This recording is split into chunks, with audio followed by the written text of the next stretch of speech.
Hello বন্ধুরা, সিম্মি কিচেনে সবাইকে নমস্কার জানাই, সবাইকে শুভ সকাল জানাই। সিম্মি কিচেনে আজকে কী রেসিপি রান্না হবে তোমরা ভিডিওটা সম্পূর্ণ দেখতে থাকো। এখানে আমি নিরামিষ পদ্ধতিতে তরকারিটা রান্না করব। কাঠুয়া ডাঁটা নিয়েছি, ভিন্ডি, পটল, আলু, এখানে মাসকালার ডালের বড়ি বাড়ির। নিরামিষ তরকারি রান্না করব। আমি এখন সবজিগুলো ভালো করে কেটে ধুয়ে নেব।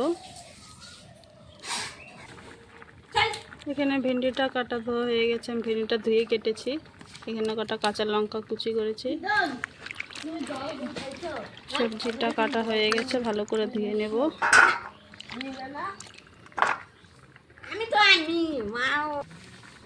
সম্পূর্ণ সবজিটা কাটা ধোয়া হয়ে গেছে।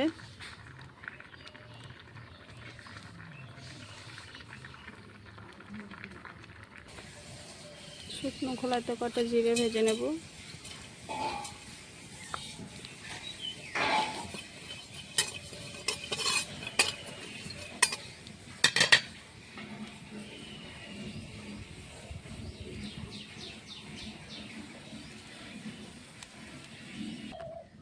শুকনো খোলা জিরেটা ভাজা হয়ে গেছে, নামিয়ে নেব। কড়াইতে দিয়ে দিয়েছি সর্ষের তেল।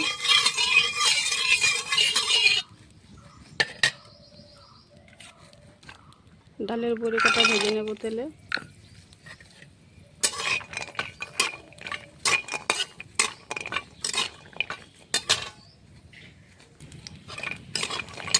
ডালের বড়ি ভাজা হয়ে গেছে, হালকা লাল লাল করে ভেজে নিয়েছি, নামিয়ে নেব।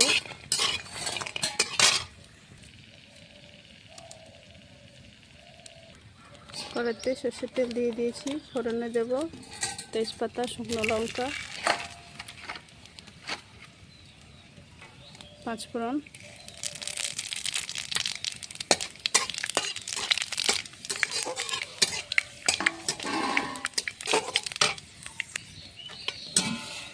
ফোড়নটা হয়ে গেছে, দিয়ে দেবো কটা কাঁচা লঙ্কা কুচি।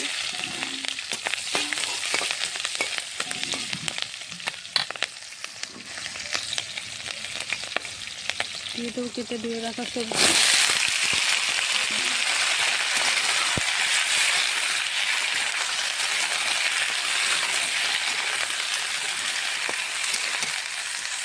ভেন্ডিগুলো কিছুক্ষণ পরে দেব। সবজিটা হালকা করে ভেজে নিয়ে ভেন্ডিটা দেবো, দিয়ে দেবো হলুদ গুঁড়ো, স্বাদ মতো নুন,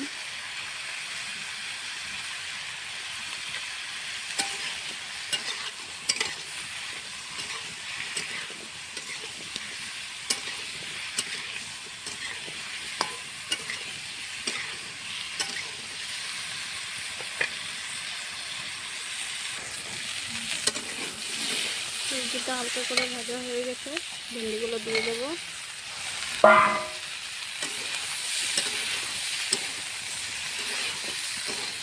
সবজিটা ভালো করে ভাজা হোক, ততক্ষণ আমি এখানে পাটায় আদাটা বেটে নেব।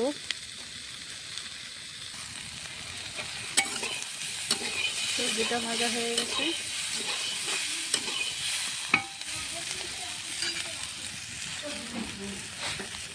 সবজিটা ভাজা হয়ে গেছে, আদা বাটাটা দিয়ে কিছুক্ষণ কষিয়ে নেব।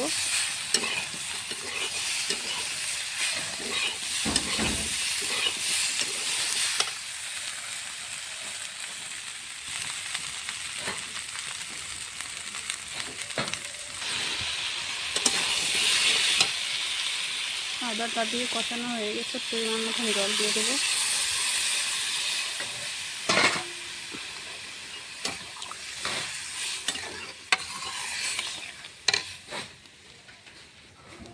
এখানে তরকারিটা হচ্ছে, ততক্ষণ আমি ভেজে রাখা জিরেটা বেটে নেব।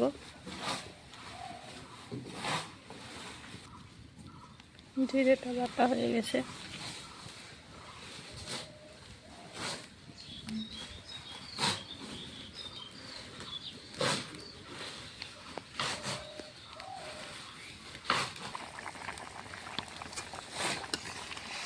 তরকারিটা ফুটে উঠেছে, আলুটা প্রায় সিদ্ধ হয়ে গেছে। ভেজে রাখা ডালের বড়িগুলো দিয়ে দেব।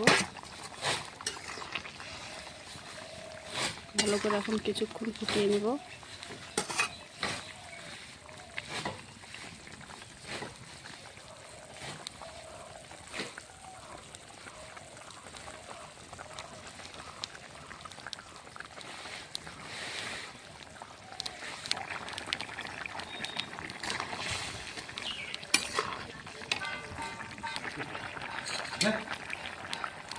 জিরের বাটাটা দিয়ে তরকারিটা নামিয়ে নেব।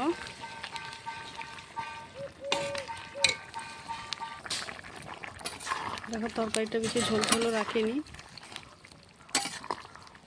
পরে আরও ঝোলটা শুকিয়ে যাবে, ডালের বড়ি ঝোলটা শুকিয়ে নেবে। নামিয়ে নেব এখন তরকারিটা